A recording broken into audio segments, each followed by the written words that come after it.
E aí, pessoal, tudo bem com vocês? Hoje nós temos um tema muito legal, os 9 estilos de liderança do Enneagrama, com a Isabel. Vamos ver aqui se ela já está online.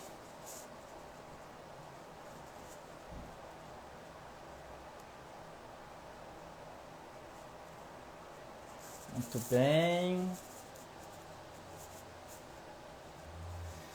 Olá, pessoal, boa noite. O pessoal está entrando. Muito bom. Nós vamos falar hoje, pessoal, a respeito dos 9 estilos de liderança do Enneagrama, com a Isabel Soares, uma especialista maravilhosa, super competente. Vai poder falar muito aqui sobre personalidade, né, sobre o Enneagrama, os 9 tipos. A Isabel já está entrando. Você vai pedir aí, Isabel? Aqui, deixa eu já mandar para ela. Convidá-la aqui para a gente começar já a fazer esse bate-papo sobre liderança, que é um tema muito importante, né, corporativo. Olá, Isabel, boa noite. Olá, boa noite, tudo bom? Tudo bem, e você? Tudo bem, obrigada. Me ouve bem? Show, ouço muito bem. Você também está me ouvindo bem? Super bem, obrigada, Wesley. Boa noite a todos. Boa noite. Isabel, eu estava aqui começando a falar que o nosso tema, né? Os 9 estilos de liderança do Enneagrama. Quer dizer, um tema super atual, né? Um tema que eu acho que todo mundo deve estudar, deve praticar a liderança. Se não for corporativamente, tem que ser uma liderança até de si mesmo, né? Exatamente, perfeito, Wesley. É um tema tão milenário e tão atual, né? Sim, exatamente. Bom, como a gente tem muita coisa para falar, o pessoal está entrando aí, né? Eu acho legal assim essa interação que a gente tem hoje em dia, ainda mais que nesse horário todo mundo chegando em casa, né? E falar de um tema que é para se autoconhecer, né? É um instrumento riquíssimo para a gente se autoconhecer, né, Isabel? Verdade. O Enneagrama, eu acho que quando a gente fala sobre liderança, autoliderança em todos os níveis, ele traz esse olhar para dentro, né? De como eu me relaciono comigo mesmo, com o outro e com o mundo que me cerca. E quando eu entendo essas motivações centrais, quando eu me olho, eu consigo me respeitar, me aceitar e, consequentemente, respeitar e aceitar o outro, as diferenças e perceber que, na verdade, são complementares, né? Ó, já começamos bem, vocês viram, né, pessoal? A competência em pessoa, ó. Só nesse Ah, briefing para. aí a gente já sabe o que nos espera, né? Você Isabel, também, vai, não seja modesto não, que você é um baita especialista no tema. é um tema que eu adoro, eu amo, né? Eu sou, até desconfio se eu falo bem, porque eu vou falar bem mesmo, porque é um tema que eu sou apaixonado, né? Pessoas, né? Se olhar. Eu acho que todo mundo merece e deve se olhar através de uma técnica como essa, né? Do Enneagrama. Isabel, vamos conhecer um Verdade. pouquinho de você? Eu acho que vale aqui a gente se apresentar, né? Falar um pouquinho da Isso. gente. Por favor, tenha as honras aí. Bom, eu sou consultora parceira da Evolução Humana em desenvolvimento humano e organizacional. Trabalho com os temas, né? Transformação cultural, aprendo muito, inclusive com a Evolução Humana, com o nosso querido Edson que nos ouve aí, com a Vânia que acabou de entrar. Trabalho com desenvolvimento de líderes, faço coaching executivo e sou professora de Enneagrama, entre outras ferramentas que complementam o meu trabalho, como PNL, linguagem ericksoniana, mas essas são as minhas especialidades e trabalho também com coaching de vida, com pessoa física e faço trabalhos com retiros, né? Então, eu trabalho nessa, tanto no organizacional como pessoa física. E é um prazer estar aqui. Minha formação de origem é comunicação social e eu fiz migração, né? Eu fiz uma transição de carreira aí em 2008, ela começou. Então, eu estou nessa área de desenvolvimento aí desde 2008. Olha só que legal, tem bastante experiência, então, para a gente trocar aqui. Para quem não me conhece, pessoal, eu sou Wesley Marinho, também sou especialista, consultor, sou engenheiro químico de formação. Hoje trabalho muito voltado para a gestão empresarial, como consultor, como professor também de algumas instituições, e trabalho aí junto com a Isabel também, lá na Evolução Humana como consultor, né? E nós esperamos aí que vocês curtam e aprendam bastante com a gente agora e para o futuro também. Aproveitando, pessoal, quero falar que quem tiver interesse naquele livro que está ali, ó, né, que chama Lentes Coloridas, da Vânia, é só mandar um e-mail para falecom@evolucãohumana.com.br. É o Evolução sem o cedilha e o tio, né? evolucãohumana.com.br, demonstrando esse seu interesse, ok? Isabel, vamos falar então agora um pouquinho do contexto que a gente tem hoje. Qual que é o cenário que nós temos hoje na liderança? Vamos falar um pouquinho disso? Eu acho que seria legal para contextualizar, até antes da gente entrar, que a gente vai passar um pouquinho também pelos 9 tipos, né, do Eneagrama, falar um pouquinho aí das paixões, né, ou dos vícios emocionais. Então a gente vai... Vamos dar essa introdução, vamos falar um pouquinho desse cenário então da liderança. Como que você vê aí a liderança nos dias de hoje? Bom, eu acho bacana a gente falar da liderança nesse contexto organizacional, mas que acaba se expandindo para outras áreas, né? Então, falar um pouquinho do cenário, eu gosto muito da fala, né, de que uma revolução, uma guerra ou uma pandemia aceleram processos em curso. E isso é o que aconteceu. Nós, com esse momento Covid, fomos arremessados a acelerarmos processos que não estávamos preparados, mas nunca estamos, né? A gente fica no meio do caminho. E nós estamos exatamente nesse ponto de transição onde está sendo exigido novos paradigmas, né? Dos líderes em especial, quando a gente fala sobre as empresas. Então, a gente vem para esse mundo digital, onde a tecnologia tem que nos servir e não ao contrário, e a gente tem que começar a entender que algumas ideias daquele mundo velho, onde a gente tinha o resultado e o produto como foco, agora a gente tem propósito, cliente, resultado sim, porque é ele que mantém o negócio, e também o aprendizado contínuo. Isso significa que mais do que técnica, os líderes e os profissionais, porque técnica a gente aprende, precisam atuar mais na esfera da soft skill, das esferas emocionais. E isso antes era opcional, hoje é obrigatório mais do que nunca. Então a gente percebe esse movimento, estamos sendo jogados, aí falando um pouquinho do Bert, para um nível 4 de consciência, onde a gente precisa se transformar. E aí o líder precisa entender suas motivações centrais como ser humano, porque existe um ser que usa roupas, né, de líder, que é um estado. Hoje eu estou num cargo, amanhã não sei mais. Eu tenho o papel de pai, mãe de família, esposa, marido, filho, filha, amigo, amiga. Só que este ser, ele é único, ele é indivisível e ele se desdobra. Quando eu tenho essa consciência, eu consigo, então, olhar para dentro. E aí eu consigo entender quais as minhas motivações centrais para que eu possa aceitá-las e fazer as transformações que eu preciso. E, nesse sentido, equilibrar o emocional. Porque a gente sabe que, infelizmente, é uma realidade, a gente continua muito no controle, a gente continua muito olhando para a tarefa e a gente está esquecendo de olhar para a liberdade com responsabilidade, a gente está parando de olhar ainda para uma necessidade que está cada vez mais escancarada, que não dá mais para competir nem entre nós dentro da empresa e nem fora. É colaboração. Nossos concorrentes hoje não são, muitas vezes, aqueles que atuam dentro do nosso negócio. Então, é um olhar de um mundo caótico, onde não existe mais aquela visão de longo prazo. A gente precisa entender que a gente tem que crescer com o que vem.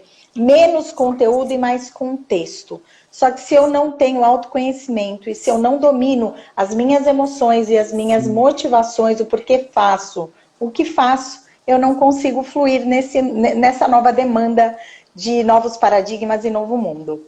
Perfeito. E, Isabel, qual que você acha que é o caminho, né? Quando a gente falamos de liderança, até eu vejo muita gente perguntando assim, numa empresa todo mundo tem que ser líder? A gente também tem que diferenciar, às vezes, o que é o líder do cargo, né? O gestor, e realmente a liderança como uma habilidade.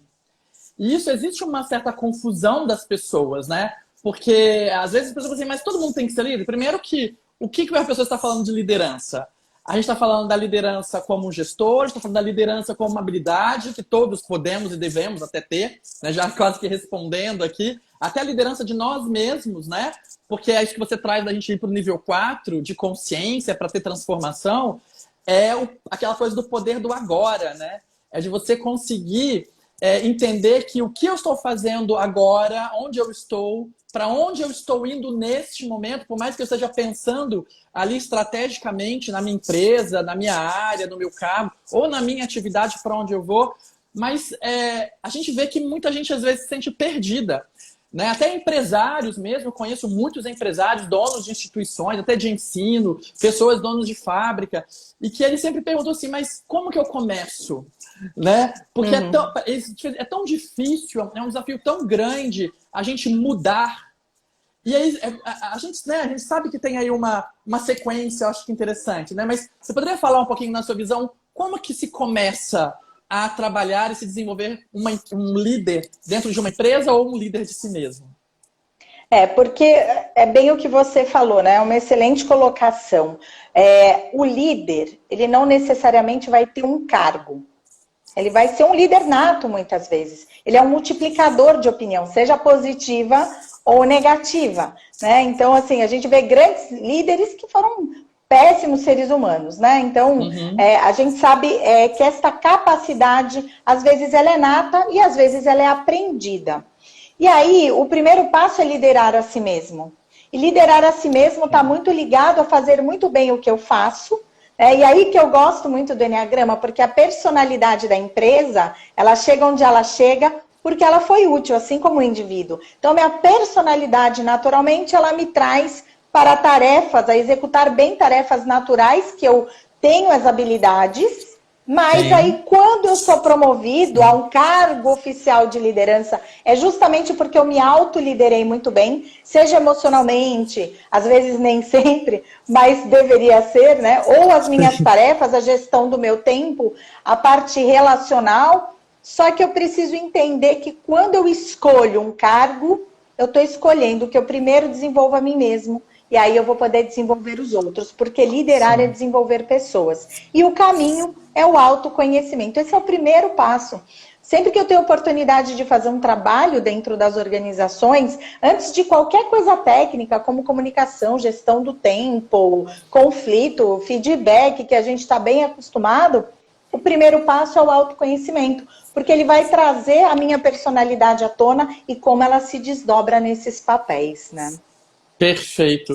E aí nós temos o Enneagrama como uma ferramenta, eu acho que hoje a gente pode considerar o Enneagrama como uma ferramenta mais completa, né, e mais atual que nós temos hoje no mundo para as pessoas fazerem um autoconhecimento. Né? Porque ali também a gente vai falar um pouquinho mais desses 9 tipos, pessoal, já já. E também a gente consegue enxergar a dinâmica, né, Isabel, a respeito de cada personalidade. Né? Como que a pessoa ela reage sob estresse, né, sob pressão, ou quando ela está ali no seu ponto de segurança. E nesse autoconhecimento, na liderança, você acredita que a liderança ela tem muitas habilidades, né, dentro dela também, né? Destas, qual que você acredita que todo líder tem que ter muita atenção, ou mais atenção nos dias de hoje? Ainda mais no meio dessa pandemia. Eu acho que são duas, né? A gestão emocional e acho que a comunicação e a gestão do time. E o relacionamento com as outras áreas, porque a gente tem muito forte como um obstáculo nesse mundo novo a questão dos silos ainda, né? As áreas não se conversam. É cada um olhando para a sua área sem entender o todo. Então, eu não consigo olhar uma coisa só, né? É gestão emocional, gestão de pessoas, relacionamento e visão sistêmica. Eu acho que é isso, na minha opinião. Né? Sim. E quando a gente fala de visão sistêmica, né, que é essa capacidade do gestor e do líder olhar, né, as inter-relações entre as áreas, realmente faz toda a diferença. A gente, né, você também vive isso no mundo de consultoria, e às vezes nós temos aí gerentes, né, diretores, que muitas vezes falam, né, aquela coisa assim, mas eu contrato o profissional, né, ele tem que saber o que ele tem que fazer, eu não tenho que ficar cobrando ele, né, ele tem que dar feedback para os colaboradores dele, Mas muitas vezes o diretor e o gerente, ele não faz isso, né? Ele acredita É sempre que top-down, né? Eu lidero pelo exemplo e sou liderado pelo exemplo também. Então, isso é básico, né? É a mesma coisa que eu fui convidada aí a desenhar um programa de liderança com Enneagrama para entregar e perguntei quem estará, quais os níveis hierárquicos. Ah, vai ser de gerente para baixo, a gente ainda não sabe se a diretoria e o presidente vão participar. Falei, olha, vamos conversar mais sobre isso, porque não adianta você exigir embaixo que você não pratica em cima, né? Então, é isso. liderança é pelo exemplo, né? E a gente vê tantos líderes na nossa história, da área de tecnologia, né, de grandes negócios, que são exemplo e realmente, igual, por exemplo, eu tenho um guru que chama Jack Welch. Ele já é falecido e ele foi presidente da General Electric, né? Multiplicou aí por algumas unidades o lucro. E ele tinha muito isso. Ele fez downsize na década de 80 e tal, mas o diferencial dele, além das partes técnicas, era saber lidar com gente. Ele era muito exemplo, ele era muito humano mesmo com as pessoas. Né? Então, a gente que é líder, a gente precisa entender realmente que nós devemos ser exemplo e que tem que vir o exemplo de cima para baixo, porque os de cima são exemplos, né? Do cargo, da onde chegou, né? E para se desenvolver, Exato. para evoluir, já que estamos aqui na evolução humana, para termos evolução humana na liderança, a gente precisa então ter o autoconhecimento. Vamos já falar um pouquinho já do Enneagrama, né? Para dar um contexto sim. Aí dos conceitos. Tem muita gente, sabe que tem muitos psicólogos, inclusive, né, pessoas da área de comportamento, que não ouviram ainda falar de Enneagrama. Né? Eu dou aula para muita gente, além de pessoas, muita psicólogos gente. Que não conhece. Eu acho que seria legal, então, a gente falar um pouquinho, né, do conceito, né, o que significa até esse nome, né, esse Enneagrama aí, e como que a gente aplica isso também na liderança. Você pode abordar um pouquinho para a gente isso? Com certeza, né? Eu queria até dizer que não é só para líderes com cargo, como a gente falou, mas é bacana que todo mundo que tenha um trabalho formal ou informal, que não esteja trabalhando, a gente está focando essa linguagem no corporativo, mas esse é um tema para todo mundo. Né? E eu gostaria de pedir aí para vocês, então, convidem amigos, porque esse é um tema pertinente, o Insta entende que é um tema bacana. Quando vocês mandam um aviãozinho aí, convidam pessoas e também mandam os coraçõezinhos aí pra gente. Isso então vamos mesmo, lá, pessoal. Enneagrama, né, vem do Ennea, de 9, do grego, e gramos de figura. Então ele é uma figura com 9 pontos, é uma geometria sagrada, porque o Enneagrama é um mapa psicoespiritual. E ele foi encontrado aí seus primeiros indícios há mais de 2.500 anos. Então, a última vertente dele é as personalidades humanas, que começou na década de 70 aqui para nós. Mas ele é um mapa que fala sobre leis do universo. É uma figura, né, em 3D em constante movimento. Inclusive, a gente não tem o tempo aqui para isso, mas ele fala sobre números e ordens e leis da criação. E ele é muito interessante porque toda a matemática por trás do símbolo faz muito sentido e geralmente as pessoas ficam bem impressionadas quando vem esse símbolo. E ele foi encontrado, como eu falei ali, há 2.500 anos na Rota da Seda do Antigo Egito.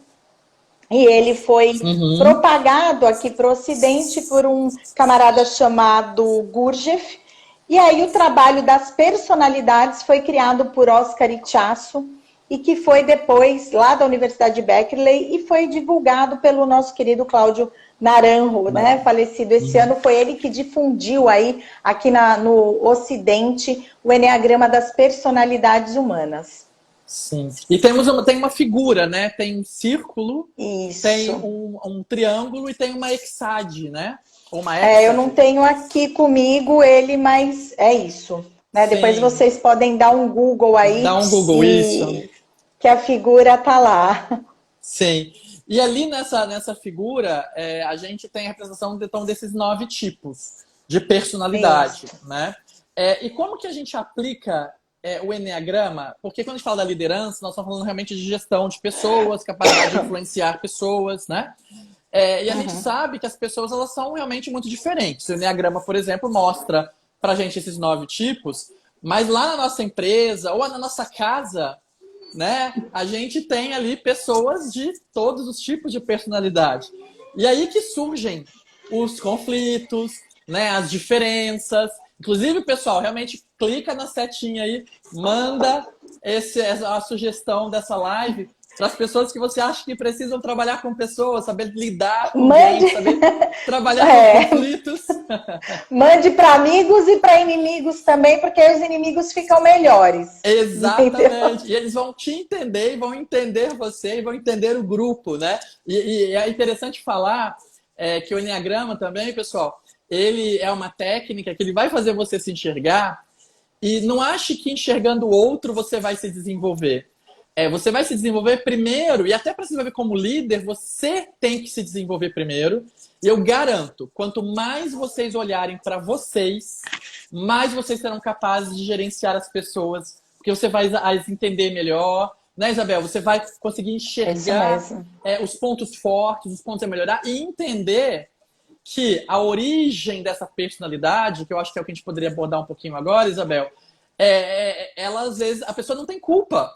Né? Não existe culpa dela ser o que ela é. É claro que, a partir do momento que ela tem consciência de quem ela é, o que ela está fazendo com a vida dela, aí sim eu diria que ela tem responsabilidade se ela continuar cometendo os mesmos erros. E tem gente que fica reclamando, né? Pô, mas eu faço sempre isso daqui e as coisas dão errada. Então está na hora de mudar, né? Não queira ter resultados diferentes tendo as mesmas ações, né? Exatamente. Então, a gente precisa entender nesse autoconhecimento exatamente, pessoal, como teve essa origem, como que foi construída essa personalidade. Fala aí um pouquinho então mais, Isabel, sobre essa construção da personalidade que todo mundo tem muita curiosidade, né, em saber, pô, como é isso? Isso é algo realmente que vem com a gente, né? Isso é programado, a educação modifica os pais, a criação, como que é isso? Bom, é muito interessante essa abordagem, eu acho que a gente sempre começa por ela mesmo. E antes, né, de falar disso, é interessante, foi o que você falou, a gente não tem culpa. E o líder, né, eu falo líder como um todo, mas a gente sempre tem um viés de se afinar com as pessoas iguais a gente e ter como pupilos pessoas iguais a gente. Quando a gente entra em contato com o Enneagrama, a gente começa a valorizar mais essa diversidade. A gente começa, inclusive na nossa equipe, a ter pessoas bem diferentes, porque você que fala sobre gestão de projetos sabe o quanto é importante essa diversidade para ter um projeto em prática e que tenha um resultado de sucesso, né? Sim. E isso são a diferença das personalidades. A nossa personalidade, aí o Enneagrama tem duas vertentes. Uma muito pragmática, que vai dizer que você não nasce com tipo nenhum. Você nasce numa família, num ambiente onde esse tipo vai ser desenvolvido. E uma vertente mais espiritualista que vai dizer que você já vem com um tipo que nasce numa família que é a que você escolheu na espiritualidade para desenvolver exatamente esse tipo. Só que você, quando nasce, eu gosto muito do conceito da antroposofia, você nasce e tem 7 anos para você chegar no mundo, né? Para você, de fato, formar aí o seu eu, formar seus órgãos, né? Por isso que a gente fala muito dessa questão do corpo nos primeiros 7 anos e nessa interação emocional com os nossos pais. Então, a gente vê, ou pais, ou as pessoas que nos cuidaram, seja pai biológico, pais adotivos, quem for aquele principal provedor. E o que acontece é que a gente nasce com a nossa essência conectado a ela. E a gente vai se desconectar dessa essência até os 7 anos de idade. O que acontece aí? É como se, eu vou explicar metaforicamente, que eu acho que fica muito mais fácil. Sim. Então, imagina que a criança vê ali um guarda-roupa com 9 roupinhas.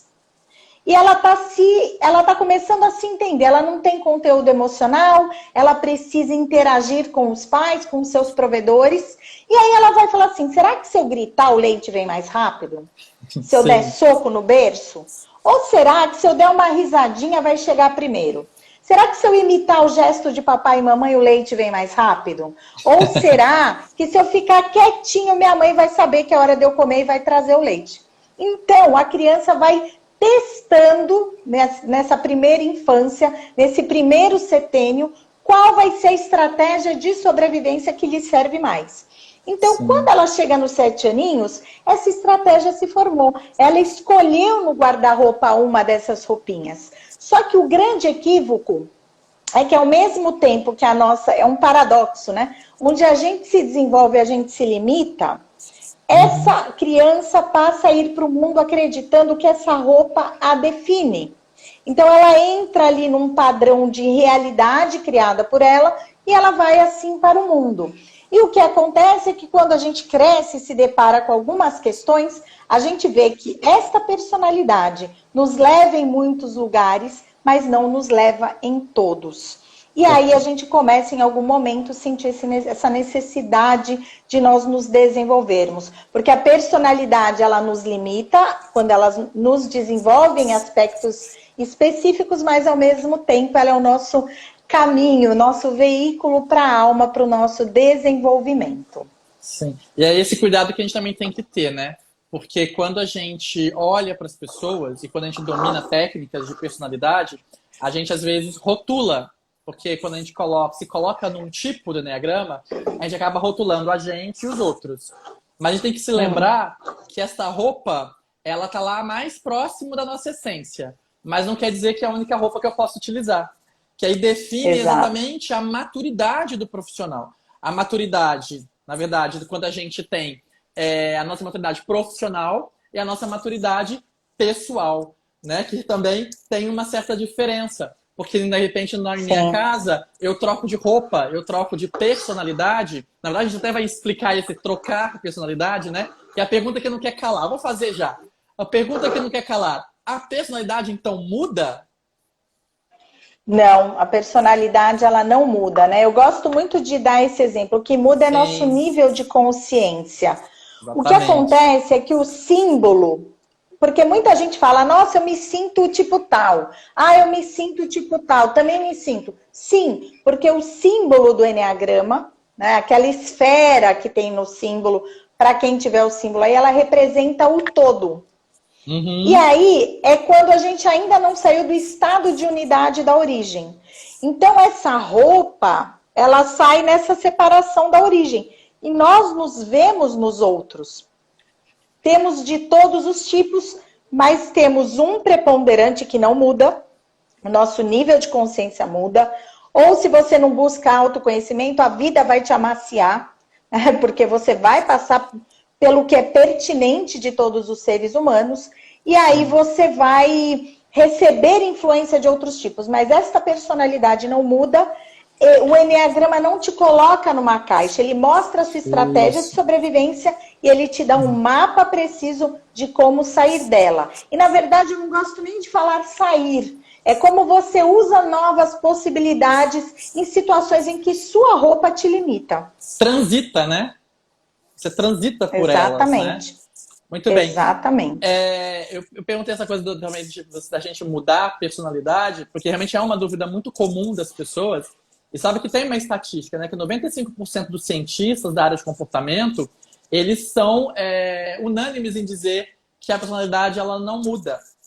E tem 5%, uma linha de cientistas que dizem que 5%, que você, na verdade, você constrói ela ao longo da vida. E eu costumo dizer que a gente acaba como profissional, a gente tem a nossa visão. E aí, para mim, eu também vejo que não muda.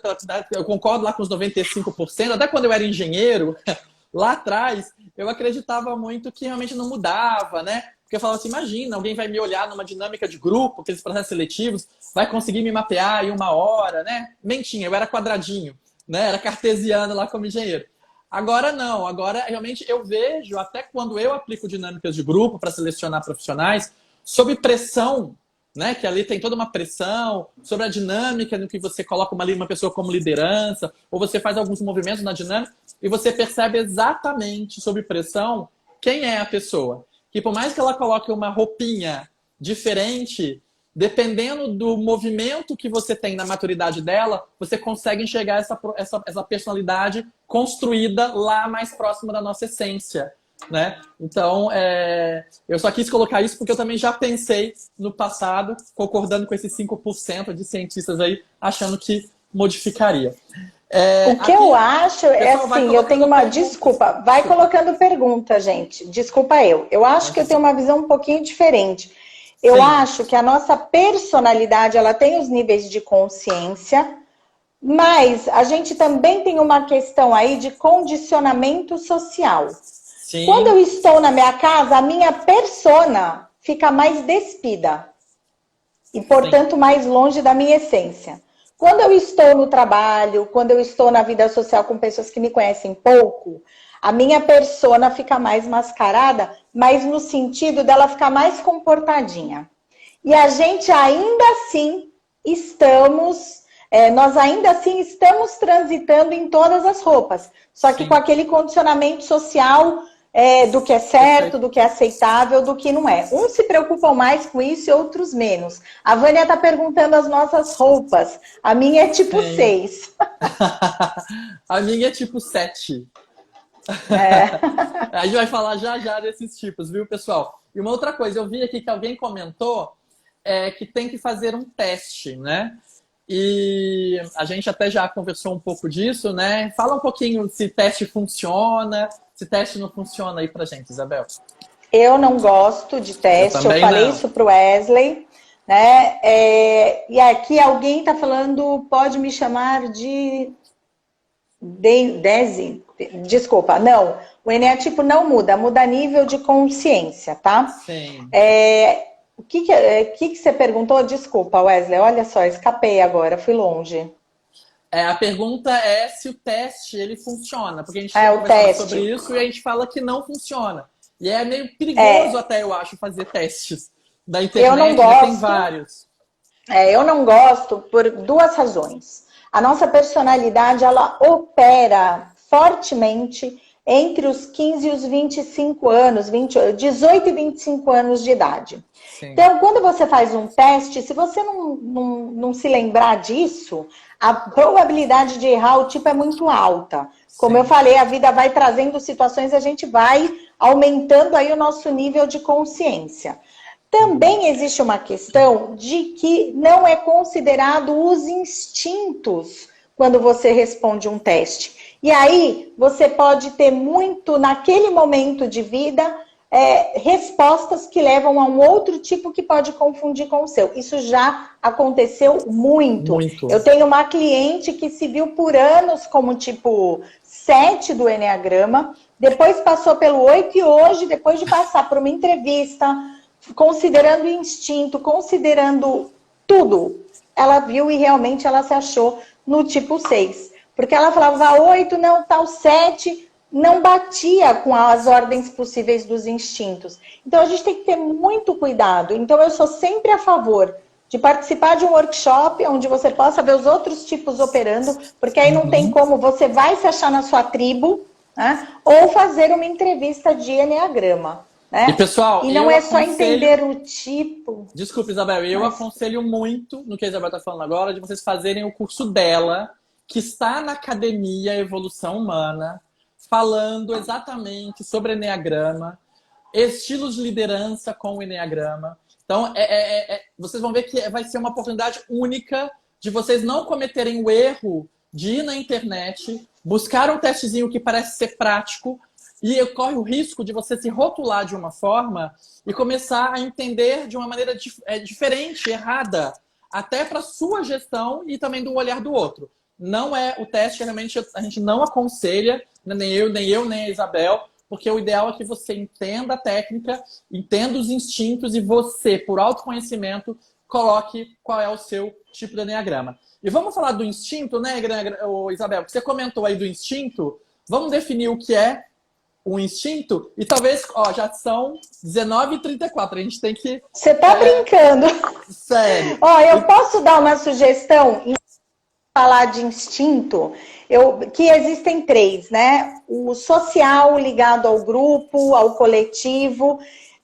Existe o autopreservação ligado à vida, existe o um para um ligado à questão da Sexual. relação com o outro, um para um ou sexual. E os instintos, eles são estratégias de sobrevivência. Que aí não, a gente tem o tipo, a gente tem o instinto, que é uma coisa que a gente faz muito inconsciente, a nossa parte mais reptiliana. Um sempre é dominante, um sempre é reprimido e um é do meio. E esses instintos, quando junta com a paixão do tipo, a gente tem o que a gente chama de subtipo. Então, esses instintos, eles se desdobram de formas muito diferentes em cada tipo do eneagrama. Mas a minha sugestão é que a gente fale um pouquinho sobre os centros de inteligência. Sim, eu acho que para quem está assistindo a gente agora, porque eu acho que o instinto acaba ficando um pouco mais complexo. Sim, sim. Mas sim. E aí a gente fala das tríades, né? Que a gente pode colocar já cada um dos tipos nas tríades. O que você acha, Wesley? Não, perfeito. Acho que a gente pode começar. A gente tem 3 centros, né? O centro instintivo, o emocional e o racional. E acho que vale a gente começar a abordar os, porque cada centro desse nós vamos ter ali a tríade, né? Que são 3 tipos de personalidade do eneagrama. Vamos começar então pelos centros instintivos. Vamos lá. Vamos lá. Então, quando a gente fala do centro instintivo, a gente tem os 3. Mente, o coração, que é o emocional, e aqui embaixo da barriga, que é o instintivo, que é a nossa parte motora do fazer. Eles têm funções diferentes, né? A gente vai falar delas. Só que nós, apesar de termos os 3, nos desenvolvemos primordialmente em um deles. E, de novo, onde eu mais me desenvolvo também é onde eu mais me limito. Quando a gente fala do centro instintivo, a gente está falando de pessoas que têm o corpo como bússola e a emoção subjacente dessa tríade é a raiva. Uhum. E aí, são pessoas que geralmente elas têm problemas muito sérios de agressividade e têm uma busca por autonomia. Geralmente são pessoas menos flexíveis, que têm uma única forma de fazer as coisas e elas não gostam muito de mudar, né? Elas são mais julgadoras, a verdade delas é que prevalece, o jeito de fazer é só o delas. Não estou aqui dizendo, tá, gente, que é isso, mas é uma tendência. Tendência, né? isso. E dentro dessa tríade, deste centro de inteligência instintivo, nós temos 3 tipos do eneagrama. Só que cada um deles vai lidar com a raiva, que é a emoção subjacente, de formas completamente diferentes. Aí o que você acha, Wesley? A gente já entra nos tipos ou pula para o próximo centro? Eu falaria dos centros e depois a gente vai o tipo a tipo. Você não acha melhor? Bacana, é o que eu costumo fazer, né? Mas só para ver se fica assim confortável para você. Quando a gente vem para o centro emocional, e esse centro instintivo, ele é muito ligado ao fazer, a nossa parte motora de realizar. Geralmente são pessoas de prontidão, mais reativas do que responsivas. Quando a gente já vem para o centro emocional, a gente está falando de pessoas que falam outro idioma.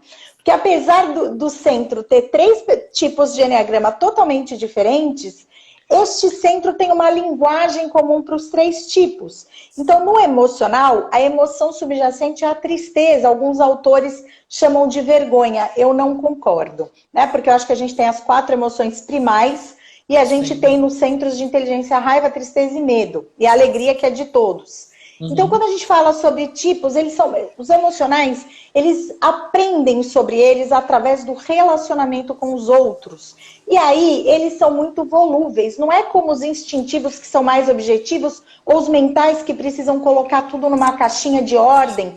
Mas eles sentem as emoções genuínas profundamente. Então, eles são muito oscilantes em humor.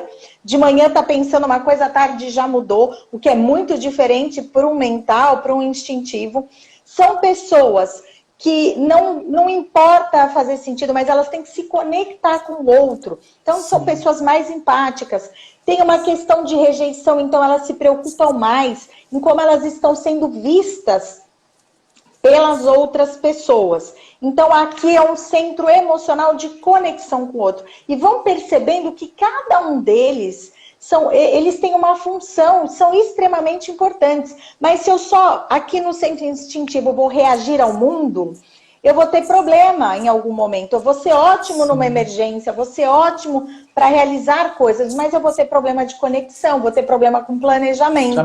E veja como isso se arrasta para a liderança, né? Sim. E os emocionais. Se eu só me conecto com o outro, coloco a relação em primeiro lugar, onde ficam as metas? Né? Onde fica, então, a visão de longo prazo? Então, a gente tem que ir entendendo como esses centros se conectam com essas emoções primais. Eu acho que isso até responde, Isabel, até o que a Kátia, eu acredito Kátia Toledo, aqui, nossa parceira Kátia Toledo, querida. Qual é o ganho que tenho em saber o meu tipo no mundo organizacional? É exatamente isso que você falou agora, né? Quando você entende o tipo, e você entende as emoções, você entende se a pessoa está mais no centro instintivo, emocional, você começa a entender uma tendência até de conflito, né? De valores que as pessoas dão e de como que elas vão se comportar, né? Mas complementando aí agora o centro racional. Vamos lá. Isso, e só para finalizar, os emocionais, eles têm questões com aceitação e eles têm essa coisa do abandono muito forte, eles são mais sensíveis, né? Quando a gente vem para o centro mental, a gente está falando de pessoas cuja emoção subjacente é o medo, então são pessoas muito ligadas a futuro que querem controlar. Na verdade, as pessoas confundem muito esse controlar que está mais no instinto, né? Controlar pessoas e ambientes. Os mentais, eles querem previsibilidade, o que é muito diferente. As coisas precisam se encaixar, fazer sentido, ter uma ordem. Não interessa como eu me sinto, mas vamos raciocinar aqui, vamos entender e não sentir, né? Então, são pessoas muito analíticas, criativas, resolvem problemas com muita facilidade e têm energia focada. Elas têm uma questão séria com competência de sentir-se capaz, de sentir-se competente, e elas têm muito como valor central para os 3 tipos dessa tríade a segurança, ok? Sim. Então eu tenho instinto, emoção e mente. No instinto eu tenho raiva, no emocional eu tenho tristeza e no mental eu tenho o medo como emoção preponderante. E quando a gente vai entendendo isso, a gente começa a compreender o porquê fazemos o que fazemos. Lembra, não é comportamento. Né? O tipo 8 pode ser muito parecido com o tipo 1, com o tipo 6 em algumas coisas, mas não é o comportamento em si, é o porquê faço o que faço. Que faço. Quando eu entendo isso, é fácil trocar o comportamento no trabalho de desenvolvimento, né? Sim. Alguém aqui fez um comentário a respeito do ponto de estresse e do ponto de equilíbrio, né? Ou de segurança. Se não me engano, deixa eu ver quem foi aqui, que eu até anotei. Vamos falar também um pouquinho disso e aí a gente começa a falar aí dos tipos, porque a gente já tem só 18 minutos agora. Nossa, eu não acredito. Boa, né? Boa. Vamos falar, bom, você quer falar primeiro do tipo ou você quer falar primeiro das Não, setas? vamos falar das flechas, né? Quando você vê o símbolo, eu devia ter trazido aqui para perto de mim um símbolo.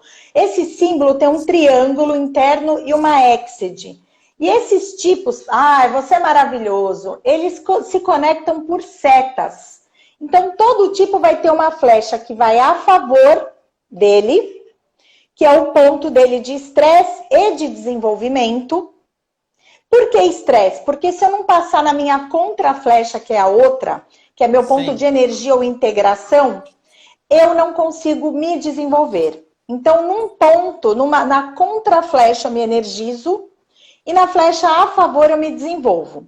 Então, eu como um tipo 6, por exemplo, que fico lá procurando um monte de informação e muitas vezes vou procrastinar, eu tenho que ir lá no meu ponto 9, dar uma harmonizada, parar de viajar na maionese, eu volto para o meu ponto 6 e consigo ir para a flecha de estresse ou desenvolvimento, fazer o que precisa ser feito, né?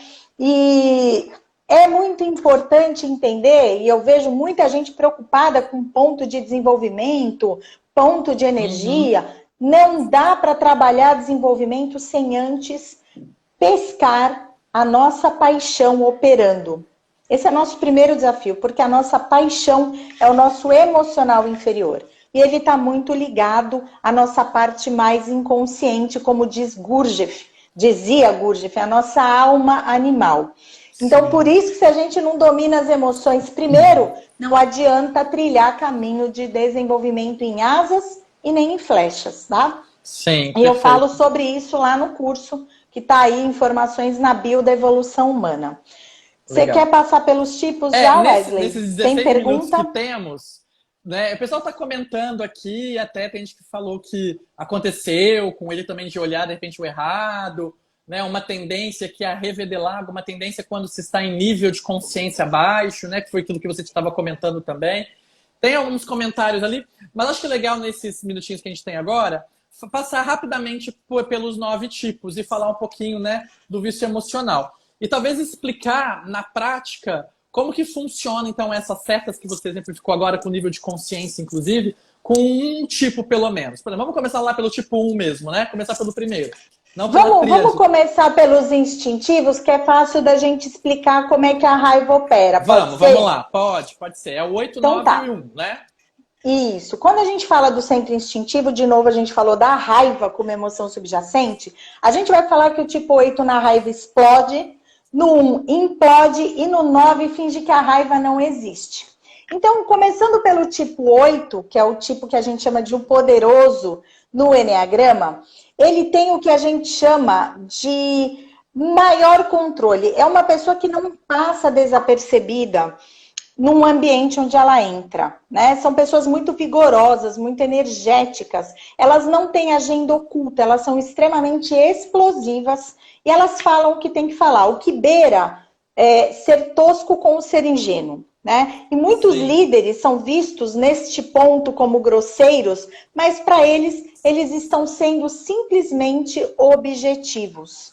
Eles não gostam de meandros, eles são pessoas que, como líderes, vão te dar desafios para ver se você é forte, porque ele tem uma crença, e eu falo da onde surge essa crença no curso, falo do padrão da infância, de que só os fortes prevalecem no mundo, que não tem espaço para os fracos. E ele tem esse vício emocional que a gente chama de luxúria, que não está ligado ao sexo, tá, gente? Para o Eneagrama, pode ser também, mas para o Eneagrama, a luxúria está ligado a gostar de algo e fazer intensamente esse algo. Porque esse tipo colocou uma máscara de proteção contra a sua sensibilidade. Então, ele se afasta de tudo aquilo que possa trazer à tona a sua sensibilidade. Ele acha que a sua força, que a sua fraqueza vai ser mostrada ali. Muito pelo contrário. O caminho de desenvolvimento do 8 é mostrar essa sensibilidade para que ele possa crescer, né? Então, Perfeito. esse é um pouquinho, eu tô falando bem superficial, tá? Sim, e bem especialmente também na seta, como que esse 8 ele reage sobre pressão e sobre equilíbrio. Realmente, tá, então, 8... tem gente falando aqui que essa live poderia ter 2 horas. Eu concordo, revedelado. O 8, ele precisa se recolher ali na conexão com o outro, porque ele tem a verdade dele. Ele não é paciente com as pessoas. Ele se recolhe no ponto 2, que é o ponto de energia. E quando ele se recolhe nesse ponto 2, ele passa a olhar para o outro, compreender outras verdades. E aí ele volta para o 8 dele, indo para o 5, no seu caminho de desenvolvimento, de uma forma saudável e mais responsiva do que reativa.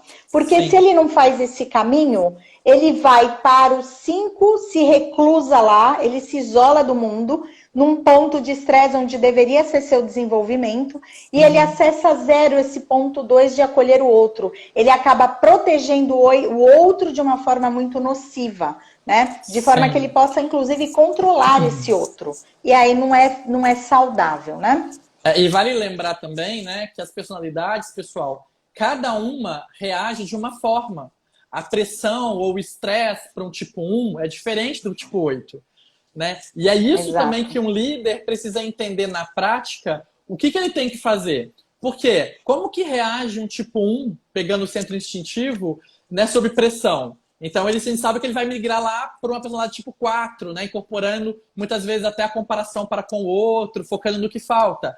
E quando ele está sobre equilíbrio, que todas as coisas estão dando certo, mas o que é dar tudo certo para um? O que é o ponto de segurança para um? É muito diferente para o outro. Então percebam que o Eneagrama ele te dá a capacidade de mapear as pessoas no comportamento, na gestão das emoções dela e como que elas migram no dia a dia. Né? Quem perguntou da parte de organizacional, na hora que você olha, por exemplo, um liderado seu, que você vai lá sob pressão e ele não sai do lugar, talvez ele tenha uma personalidade ali que trava ele. Ou tem gente que tem que trabalhar sob pressão, por quê? Porque assim você sabe que ele vai lá para dar o resultado. E isso você consegue mapear exatamente de acordo com a dinâmica dessas setas, né? Acho que faltou um pouquinho da gente falar. Vamos falar do centro emocional ou você quer falar do 9? Faltou do 9 ainda um pouquinho, né? Então, eu falo 9 e falta 1. A gente não falou ainda. Eu tô Isso. preocupada com o tempo. O que a gente faz? A gente corre ou a gente sobe outra live depois? Eu acho que vale a pena falar assim, né? Acho que a gente poderia falar quais são os tipos, todos os tipos, como que a gente rotula eles, e uma característica de cada um, e eu acho que o vício emocional, talvez. Tá, perfeito. Bom, vamos falar então do 9. O 9, na raiva, ele finge que a raiva não existe. A gente chama ele de pacificador. Ele representa o esquecimento de todos os outros tipos do enneagrama da essência para a personalidade. Então, o tipo 9 é aquele camarada que ele vai simplesmente ouvir todo mundo e esquecer o que é importante para ele. Ele vai ter dificuldade na empresa de tomar decisões rápidas, porque ele sempre quer ouvir todo mundo. Ele ouve todo mundo e tem dificuldade de se posicionar. É aquele líder que às vezes frustra o liderado porque não se posiciona e os pares porque parece meio Zé do Muro, né? Uhum. Então, o 9, ele tem essa coisa de querer harmonizar demais, o que é maravilhoso, porque tem o paradigma da liderança de engajar todo mundo num propósito maior, num ambiente de harmonia, mas também tem essa frustração que gera nas pessoas por ele não se posicionar, tá? Sim, perfeito, perfeito. Vamos passar agora para o tipo 1, então. Isso, o tipo 1 a gente chama de perfeccionista. O tipo 1, ele vem para uma crença de vida de que o mundo é um lugar errado e que ele veio arrumar o mundo. E aí, né, assim como o 9 acha que ele vai ser amado se ele trouxer harmonia. Um acha que se ele fizer certo, ele vai ser amado. São pessoas que trabalham demais, são muito moralistas, e eles primam o paradigma de liderança do tipo 1 é trazer qualidade, resultado com qualidade. Só o resultado não basta, tem que ter excelência. Então, eles são líderes que eles têm um crítico muito alto dentro deles, então eles vão ter essa dificuldade de aceitar o que vem dos liderados. Inclusive, ele é muito controlador por isso. Se ele se cobra demais, quem dirá dos outros, né? Perfeito. Olha lá, Vamos 8 minutos. 8 minutos. 2, 3 tipo e 4. 2. O tipo 2, ele é conhecido como o prestativo. Então, é uma pessoa muito voltada para os outros, assim como o 9. Só que diferente do 9, ele não faz para todo mundo, ele faz para os seus eleitos. No sistema organizacional é muito mais comum, a menos que seja um 2 social, mas é muito mais comum você ver o 2 em áreas em que ele se relaciona com todo mundo, ele faz muita troca de favor, facilita a vida das pessoas, porque ele tem essa habilidade de enxergar ponto forte, fraco e motivar as pessoas. Então o tipo 2, ele é muito mais um cara que intermedia as coisas, do que um cara que está na liderança. Muitas vezes ele é o cara que domina o líder ali, ele é muito manipulador. Ele tem uma crença de que é dando que se recebe. Então, se ele te elege e você decepcionar, você está deletado. Mas se ele te elege, ele vai sair fazendo e vai mandar o boletinho para você lá depois, tá? Uma nota promissória, né? Eu sempre brinco, uma nota promissória. Tem o orgulho, né? Tem uma dificuldade também muito grande de pedir ajuda, né? Porque isso mesmo, e não fala não. Não fala não, não pede ajuda e quer que o outro adivinhe o que ele precisa. Sim, vamos falar do 3 agora? O tipo 3, vambora. Focado no resultado. É o realizador, né? É o cara, é o performance do enneagrama. O performador, ele é um camarada que está muito ligado ao sucesso. Ele pega a emoção que o 2 joga para o outro, o 3 finge que a emoção não existe, foca na meta. Assim como o 9 finge que a raiva não existe, o 3 finge que a tristeza não existe. Ele todo o tempo é convidado a se conectar com as emoções e ele empurra essas emoções o tempo todo para fora. E ele foca na meta. E o lance dele é chegar lá, só que ele não percebe o caminho. Então é um líder que realiza, motiva, ele traz a galera com ele, só que ele se mostra indisponível. E se você não serve ao propósito dele, você vai perceber quando ele te cortar. Ele pega a informação que ele precisa, tchau, próximo. Né? As pessoas então, é se um sentem, líder... às vezes, usadas, né, pelo tipo 3. Exatamente. Né? Por quê? Porque ele tem envolve um ponto fé. Na hora que ele precisa e depois ele acaba esquecendo. E, pessoal, ele não faz isso por maldade, é por inconsciência. Exato. Ele é camaleão, é uma É defesa camaleão. dele. Ele entra num ambiente, ele parece ter um rapport natural, ele entende o que o ambiente espera e ele entrega aquilo. Então acaba parecendo falso e oportunista. Mas o foco É, dele não é machucar ninguém, é trazer resultado. e Tá? lembrando também que, tendo a consciência disso, isso não é correto. Não é síndrome de Gabriela. Ah, eu sou assim, vou agir É, assim, e não tenho que olhar para as pessoas. Não é isso que eu tenho que fazer. É o contrário. Né? Perceber que eu tenho isso a melhorar e ter a atenção de ter o reconhecimento da equipe, trazer a equipe para o reconhecimento, né? E valorizar essa equipe também. Ok? Tipo isso. 4, vamos lá rapidinho no tipo 4. A gente está Bom, o quase um tipo minuto por 4. tipo. Ele tem uma liderança voltada para despertar propósito e paixão em cada uma das pessoas. Então, o tipo 4, ele é um camarada, ele é profundo, a gente chama ele de profundo ou romântico, porque ele tem uma questão de abandono. Ao mesmo tempo que o 2 coloca para fora, o 3 finge que não existe, ele introjeta, ele idealiza demais. Ele está Sim. lá ou pensando no passado ou idealizando o futuro e nunca corresponde. Então, é uma pessoa que na organização, ele quer tua paixão, ele quer teu propósito, mas ele é um insatisfeito eterno. São extremamente criativos, eles têm criatividade para resolver problemas, mas eles são pessoas que eles ficam no que a gente chama de puxa e empurra.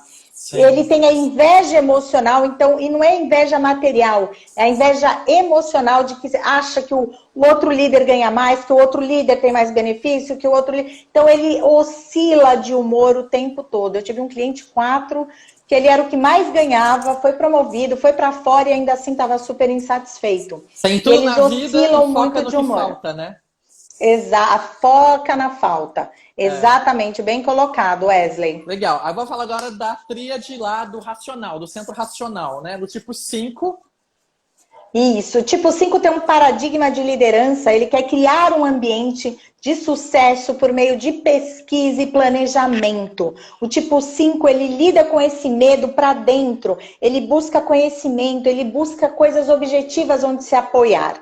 Ele é um tipo reservado, ele acha que ele vai ser um líder que lidera por controle remoto, que ele vai liderar por Sim. e-mail, ele não se conecta com as pessoas, mas ele tem o dom da pesquisa, do fazer as coisas com planejamento. Ele é frio emocionalmente, ele é É. reservado, ele é contido. Só que ele, quando consegue, entra uma crise, ele cresce, porque tá todo Sim. mundo descabelado, colocando emoção à flor da pele, ele friamente enxerga tudo, porque ele tem essa imagem da conexão maior das coisas, ele vai lá e friamente resolve e fica tudo bem. Então, o Sim. 5, ele é muito intelectual, fala sobre tudo, vai conhecer a empresa, tecnicamente ele vai ser impecável, mas ele vai ter esse problema de conexão com as pessoas. Sim, Isabel, nós temos 3 minutos. Vamos apenas agora falar o seguinte também, pessoal. Tem o curso para vocês fazerem com a Isabel sobre Enneagrama. Vocês já estão percebendo que vale muito a pena vocês terem esse autoconhecimento através do Enneagrama. Claro que aqui a gente só vai falar agora que o 6 é a precaução, tem ali o vício emocional, medo, né, Isabel? O 7, que sou Isso eu, mesmo. né? É o prazer, que tem o vício emocional, a gula. O 8 é o poder, que tem o vício emocional, a luxúria, que a gente já comentou, né? Então ficaria faltando os 5, 6 e 7 para a gente poder abordar. Para a gente poder finalizar, Isabel, quer fazer uma conclusão? E lembrando que quem tiver interesse no livro da Vânia, né, Lentes Coloridas, mande aí um e-mail para o falecom@evolucãohumana.com.br. Vamos fazer um Muito fechamento aí, bom. Isabel, 1 minuto. Bom, o que eu digo para vocês, né, é que assim, façam o autoconhecimento, ele serve para tudo na vida. O Enneagrama, ele é milenar, ele é preciso, ele te tira da caixa e não te coloca na caixa. Ele te mostra o caminho de desenvolvimento, de evolução do seu ser. E aí, o meu conselho faça de conta que você vai entrar na boca desse tigre que corre atrás de você todos os dias. Porque é aí que está o seu crescimento. No link vai ter lá na bio da Evolução Humana informações sobre o curso, tem 2 aulas gratuitas para você ver o cronograma e vai ter entrevistas com os 9 tipos de liderança. Então você vai ter a aula do tipo, além de toda a estrutura de história, o que é Enneagrama detalhado, eu falo de essência, personalidade e falo como isso vem para a liderança. E você vai ver entrevistas sobre os 9 tipos de liderança, nada melhor do que eles falando deles, né, para que a gente possa aprender. Eu quero te agradecer, Wesley, por estar aqui, né, como um excelente profissional aí e também especialista em Enneagrama, me ajudando a fazer esse bate-papo para todo mundo aqui que nos assiste, que nos ouve nesse momento. Nós te agradecemos, Isabel. Eu acho que a Academia Evolução Humana com certeza tem profissionais aí como você para garantir que as pessoas que têm esse tipo de serviço, né, de desenvolvimento nas organizações e via EAD também consigam se desenvolver. Então, pessoal, acessa lá a Academia Evolução Humana para esses cursos, né? E entre em contato também para cursos que você queira online ou até presencial. E claro, a gente vai poder marcar uma outra live em breve. E, Isabel, boa noite e até a próxima. Obrigada, Wesley. Obrigada,